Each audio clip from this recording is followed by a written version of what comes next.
Welcome to momo village story. দেখো আগে ভিডিওটা শুরু করলাম। দেখো এখানে সরু সরু করে আলু কুচিয়ে নিয়েছি, এবার শুকনো করে জলকে নিচুড়ে নিয়েছি। তারপর দেখো এখানে বেসন নিয়ে নিয়েছি এক বাটি।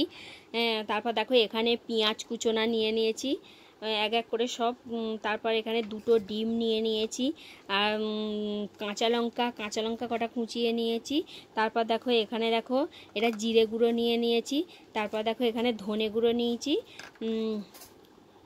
এবার দেখো এখানে আদা রসুন নিয়ে নিয়েছি, আদা রসুনটাকে ভালো করে বেটে নেবো। তারপর এখানে দেখো সব রকম নিয়ে আলুটাকে শুকনো করে জল নিগড়িয়ে তারপর এখানে আলুর মধ্যে আমি দিয়ে দিয়েছি দেখো বেসন, কুচিয়ে রাখা পেঁয়াজ, তারপর কুচিয়ে রাখা কাঁচা লঙ্কা। তারপর দেখো এখানে দিয়ে দিচ্ছি দেখো ধনে গুঁড়ো, তারপর দিয়ে দিচ্ছি দেখো জিরে গুঁড়ো। মানে এক এক করে সব রকমই মশলা ওর মধ্যে আমি দিয়ে দিচ্ছি। দেখো আদা রসুনটাকে বেটে রেখেছিলাম, সেই আদা রসুন বাটা ওর মধ্যে দিয়ে দিচ্ছি। ডিমটাকে ফাটিয়ে ওর মধ্যে দিয়ে দিচ্ছি।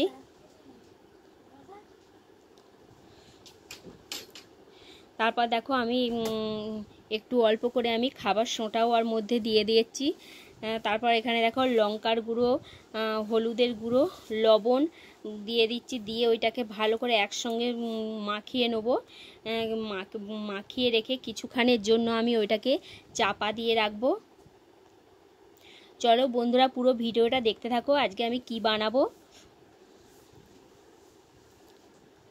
দেখো তারপর কিছুক্ষণ পরে আমি ঢাকাটা খুলে এপাশে দেখো আমি তেল বসিয়ে দিয়েছি। তেলটা আমার গরম হয়ে গেছে। তারপর ছোট ছোট করে ওর মধ্যে আমি দিয়ে দিচ্ছি, দিয়ে ভেজে নেব। দেখো